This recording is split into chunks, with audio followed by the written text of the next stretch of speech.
tentang cerpen. Nah, cerpen itu adalah cerita pendek. Nah, jadi di dalam cerpen nanti itu ada menjelaskan tentang pengertiannya dulu, kemudian struktur cerpennya, terus ada ciri-ciri cerpen, dan kemudian ada unsur-unsur cerpen dan fungsinya. Nah, jadi Ibu jelaskan satu-satu dulu. Hasilkan dari pengertiannya ya. Jadi cerpen itu adalah jenis karya sastra yang berbentuk prosa fiktif. Nah, di mana isinya itu adalah menceritakan atau menggambarkan kisah suatu tokoh beserta segala konflik dan penyelesaiannya. Nah, kemudian ada strukturnya. Di dalam cerpen itu ada 6 elemen struktur cerpen. Nah, yang pertama itu adalah abstrak. Abstrak ini adalah ringkasan atau inti dari cerpen dan merupakan gambaran awal dari suatu cerita. Nah, kemudian yang kedua itu adalah orientasi. Orientasi ini adalah hal-hal yang berhubungan dengan waktu, kemudian suasana, dan tempat yang ada di dalam cerpennya bersama dengan seperti alur ya.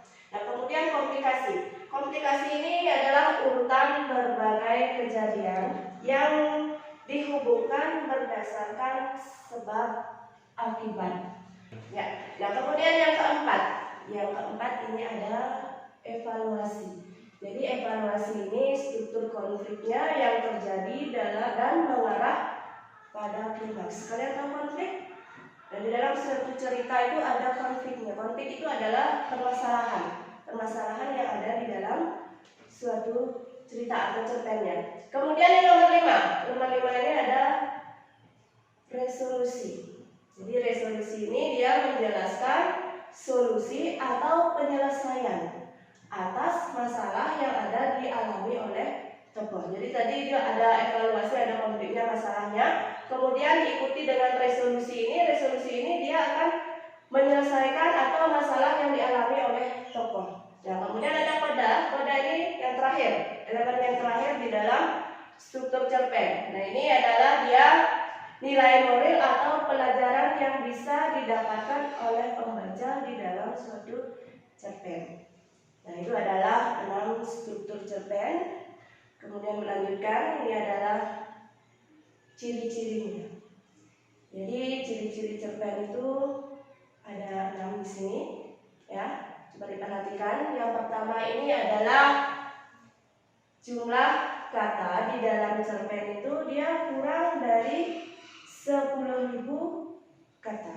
Nah, kemudian yang kedua, isi cerpen dia bersifat fiksi. Jadi bersifat fiksi itu dia bersifat tidak nyata. Yang ketiga, hanya terdapat satu alur saja, atau yang sering disebut dengan alur tunggal. Jadi alur itu kan ada 3 dia. Alur maju, alur mundur, maju dan mundur. Tapi di dalam cerpen hanya dia menggunakan satu alur saja atau alur tunggal ya. Nah, kemudian yang nomor 4, isi cerpen dia umumnya diangkat dari kejadian sehari-hari.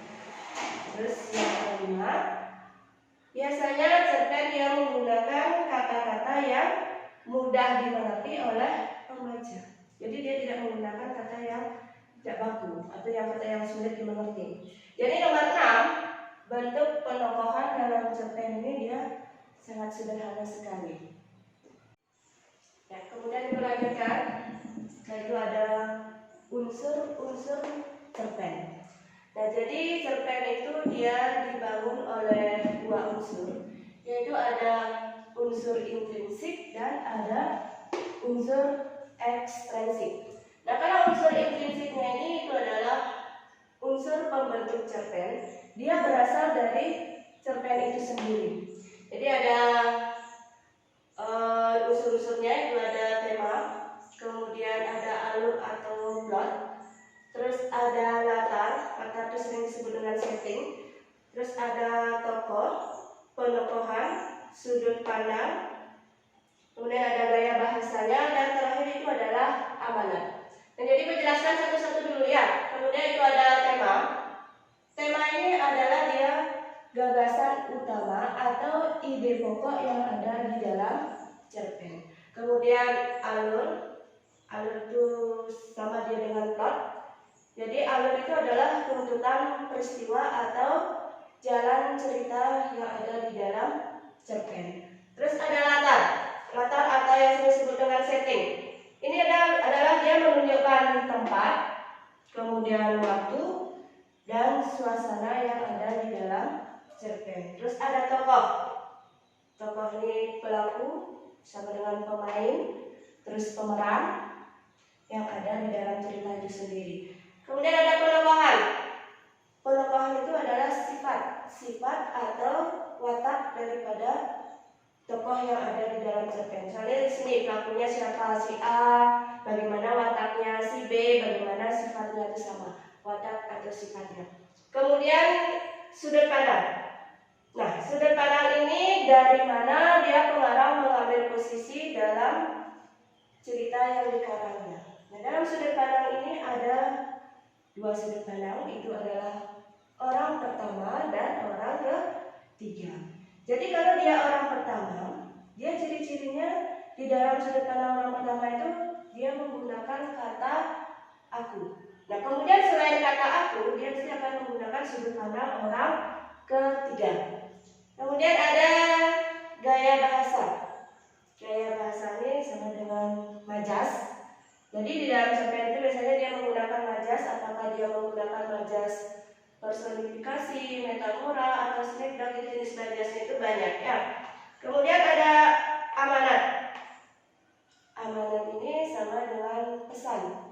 Nah, pesan apa yang terkandung di dalam suatu cerita.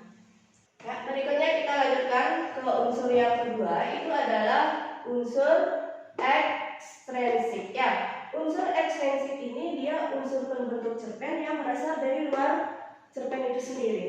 Jadi ada unsur ekstrinsiknya itu latar belakang masyarakat, kemudian ada latar belakang pengarang, terus yang ketiga ini adalah nilai yang terkandung di dalam cerpen. Jadi nilai apa yang terkandung di sini, apakah agama, sosial, atau budaya. Nah, kemudian yang selanjutnya itu ada fungsi sastra yang ada di dalam cerpen. Jadi fungsi sastra yang ada dalam cerpen itu ada 5. Ini adalah ada fungsi rekreatif, kemudian fungsi didaktif, terus ada fungsi estetis, dan ada fungsi moralitas. Kemudian terakhir itu adalah fungsi religiusitas. Jadi menjelaskan masing-masing di sini apa fungsinya daripada sastra yang ada di dalam cerpen. Kita dari pertama dulu.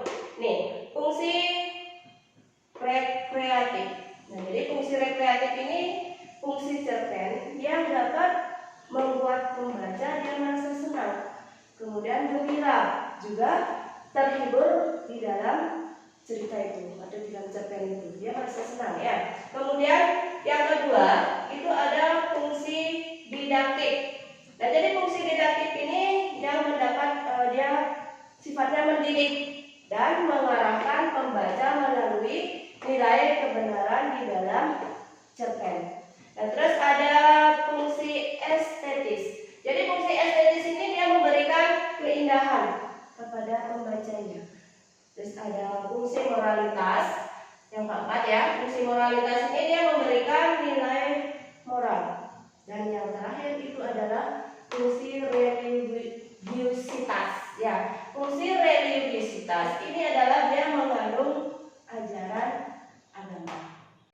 Ya, demikianlah penjelasan dari atau meringkas itu mengenai sebuah cerpen tadi ya. Itu pengertian dari cerpen, kemudian strukturnya, struktur cerpen, kemudian ada ciri-ciri cerpen, terus ada unsur-unsur cerpen, dan itu yang terakhir ada fungsinya. Ya, jadi itu adalah materi yang Ibu ajarkan saat ini.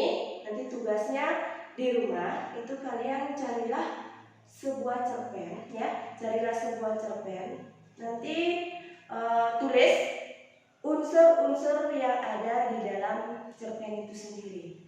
Jadi unsur-unsur di dalam cerpen itu seperti ini ya. unsur intrinsiknya. Jadi kemudian ada unsur intrinsiknya. Ya demikianlah dari ibu, sekian dan terima kasih.